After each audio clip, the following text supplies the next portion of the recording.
entre lo que siente cada ciudadano de la Argentina, entre lo que dice el gobierno que ocurre, lo que ocurre en la calle, lo que dicen los técnicos. Todas estas son diferencias que en el mundo de la economía genérica, doméstica, la microeconomía, todos los días estamos alterados.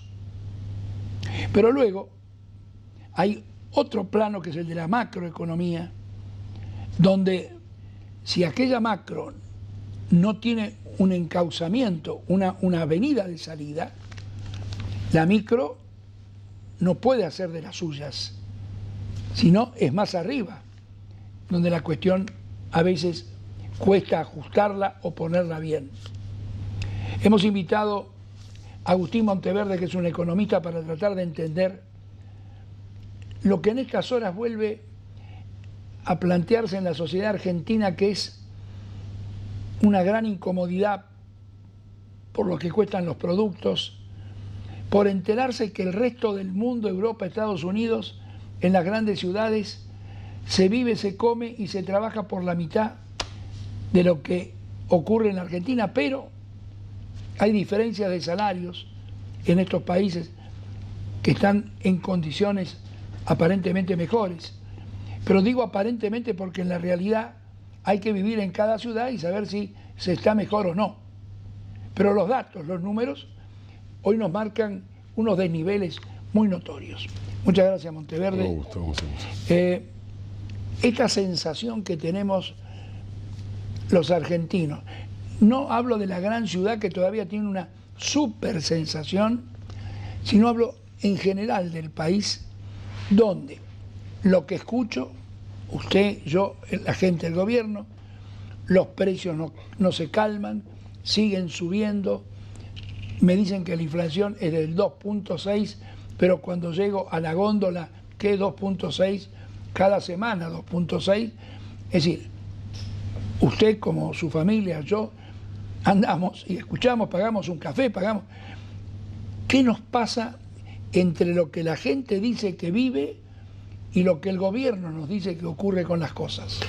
Lo que pasa es que esta sensación de disconfort así que puede estar viviendo la gente obedece a dos grandes factores, que son los dos grandes temas de la economía que entran en contacto con la gente, porque si uno a la gente le habla del superávit comercial, es algo que no representa demasiado para la mayoría de los ciudadanos, salvo los que están comprometidos con el sector externo. Pero con todos, tanto la inflación como la actividad económica entran en contacto. Y en el caso de la actividad económica,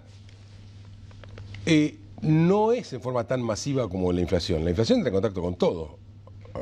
Argentino, con todo sale a comprar, con todo argentino y no argentino. Argentino, que sale a hacer las compras, basta verla, la siente sin necesidad el pulso lo toma sin necesidad de tener el INDEC de por medio. Comprar, viajar, respirar, todo. Por supuesto. Esto lo que estamos haciendo no es decirle al gobierno usted es malo. Estamos diciendo la realidad que estamos viviendo, que yo supongo que el gobierno está tratando de resolverla.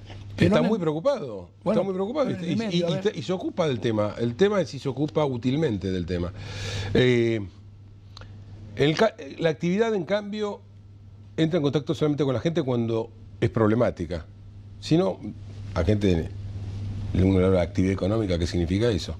Pero le queda claro cuando empieza a ver que fulanito quedó sin trabajo, que cortaron las horas extras, que el chico recién recibido no consigue empleo. Monteverde, ¿cómo es que el presidente cada vez que puede le dice a los empresarios, que son los que tienen que resolver el trabajo, los precios, le dice, juéguense, pongan más, entren más? Lo acaba de decir hace unas horas recorriendo el país.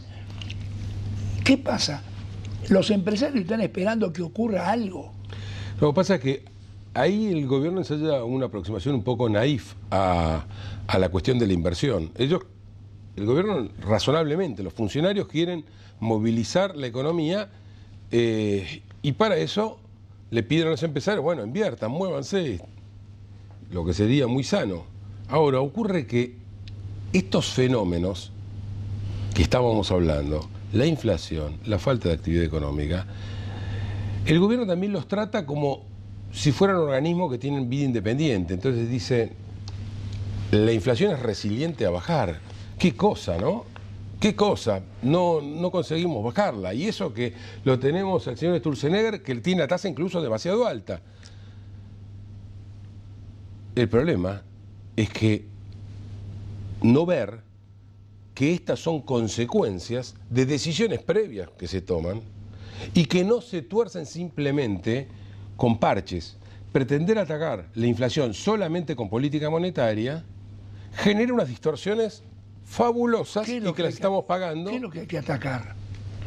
La madre de todas las batallas es el despilfarro, es el haber perdido ya toda razón en el gasto estatal. Está totalmente desmadrado, totalmente desmadrado.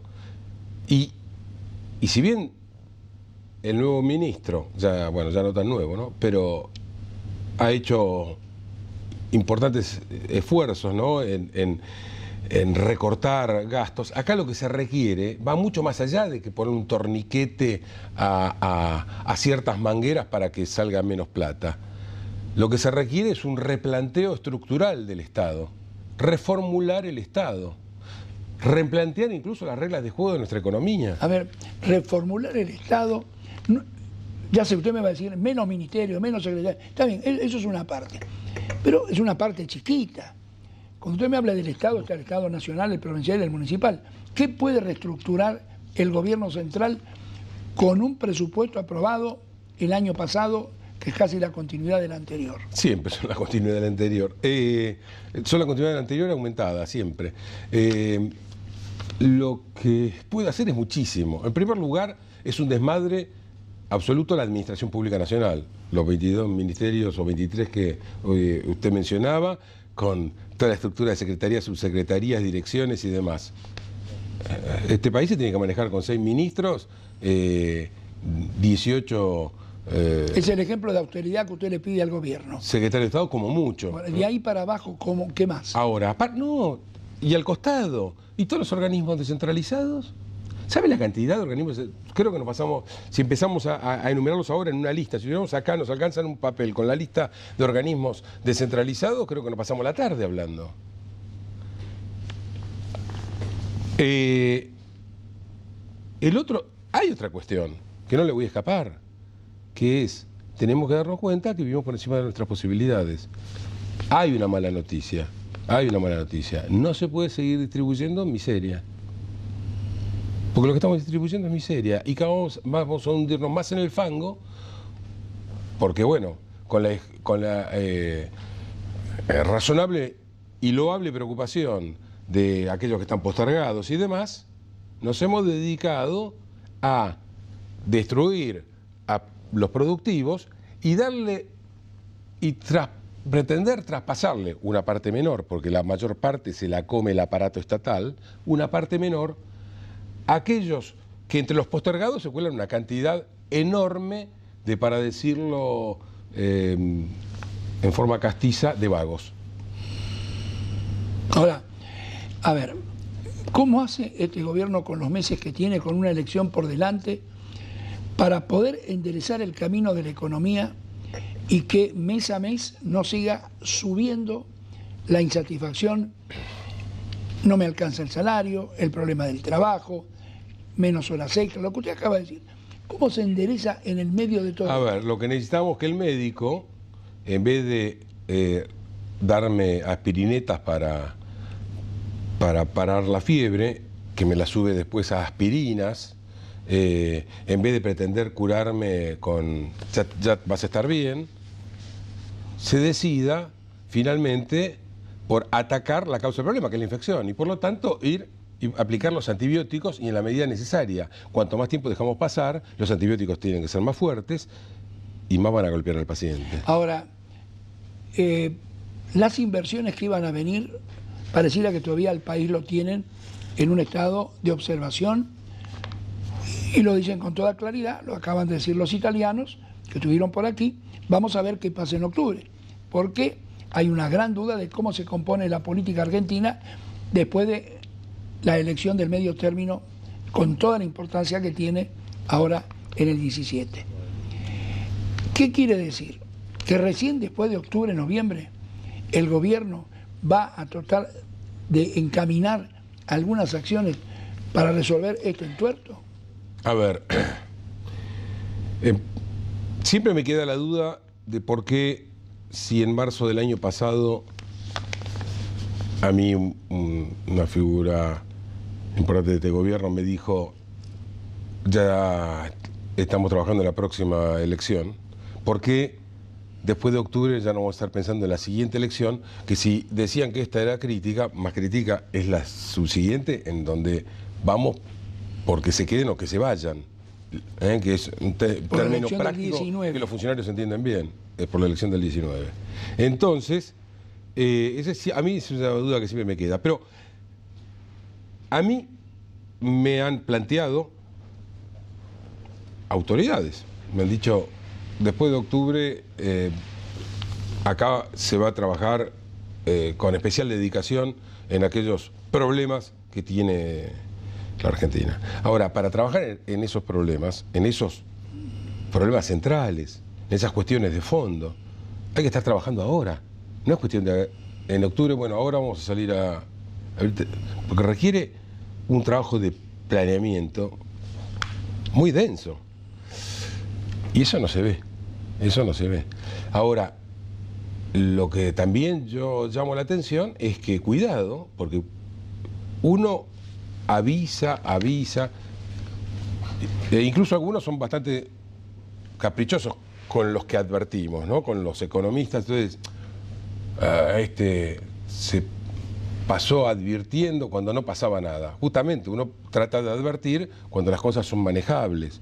Las advertencias que hacíamos en el último programa se repiten, pero ahora con más preocupación, porque el tiempo va pasando y las cosas se van deteriorando más.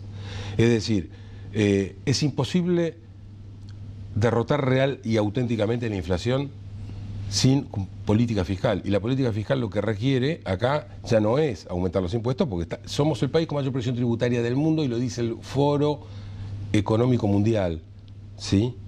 Con datos del Banco Mundial. El país con mayor presión tributaria del planeta. Eso es imposible aumentar, eso hay que bajarlo urgente, porque se sorprenden de que la actividad económica ande mal.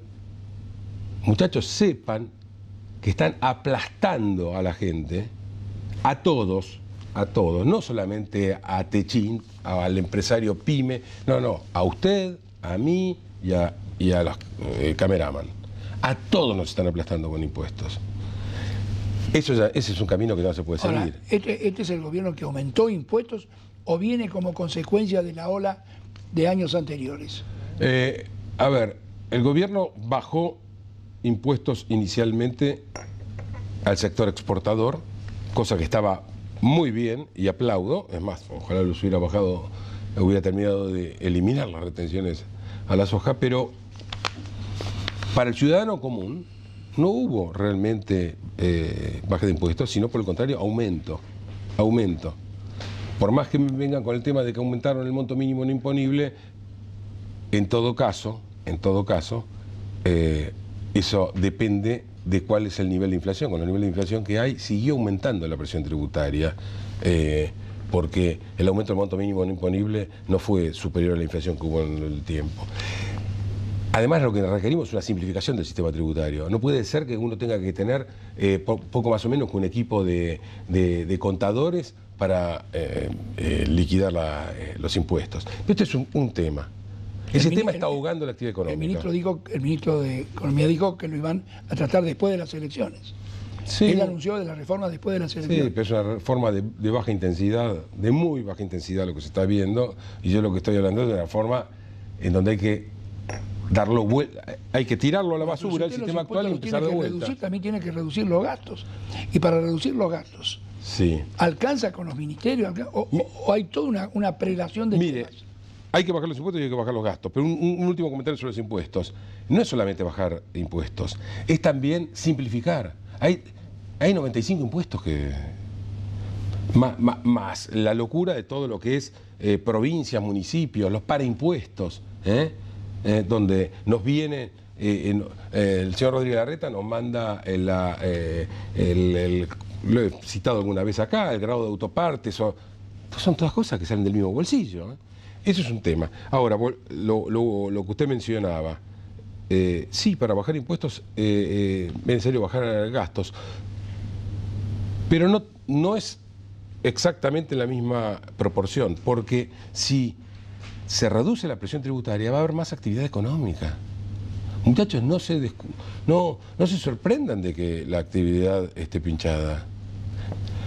¿Por qué se sorprende de que no quieren invertir, que los europeos están esperando, Yo le pregunto...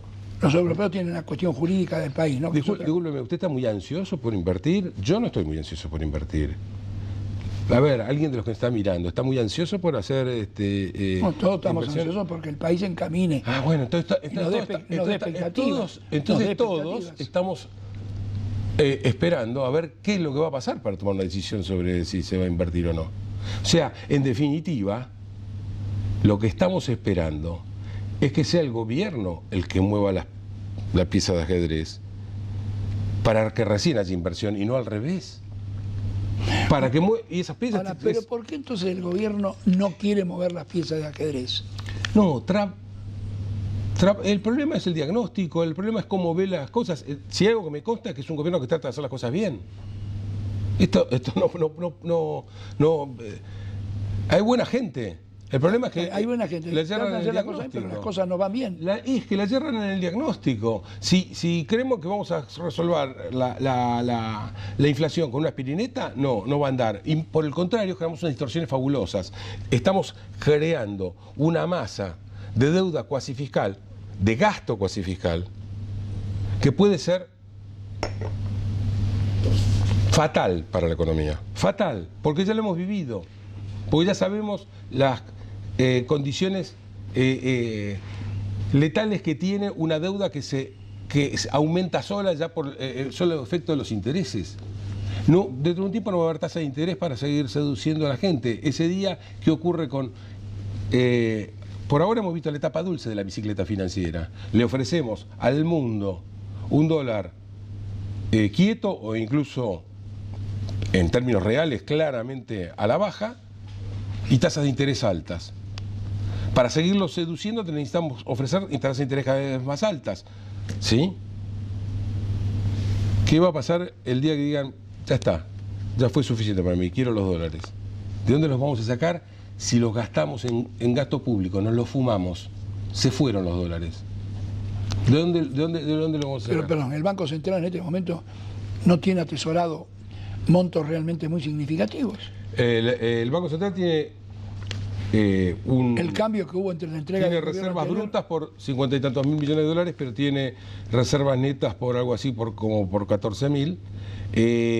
Aunque tomáramos las brutas, vayan a ver cuánto se tomó de deuda, vayan a ver cuánto ha entrado a ver, la cantidad de capitales que han entrado a jugar a la bicicleta financiera, que es lo que el modelo ofrece.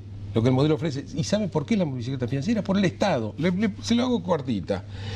El Banco Central, con mucha razón, le dijo al gobierno, yo no voy a emitir dinero para financiarlos. Lo máximo que emito el año pasado fue 160.000 millones. Este año lo bajó a 150.000.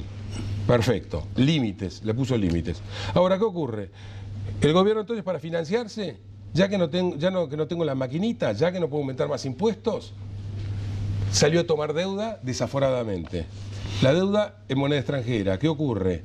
Esos dólares, si se vendieran en el mercado, el dólar pasaría a estar en el subsuelo. Entonces, en vez de venderse en el mercado, se le venden al Banco Central. El Banco Central, para comprarlo, ¿con qué lo compra? Con dinero emitido, calentito, recién emitido. Si ese dinero se volcara íntegro al mercado, la tasa de inflación no sería de 2,6, sería de XXX, ¿sí? Entonces, para evitar eso, el Banco Central tiene que seguir por otra ventanilla al mismo que a que les acaba de dar pesos, decir, hey, tomo pesos pagando tasa de interés.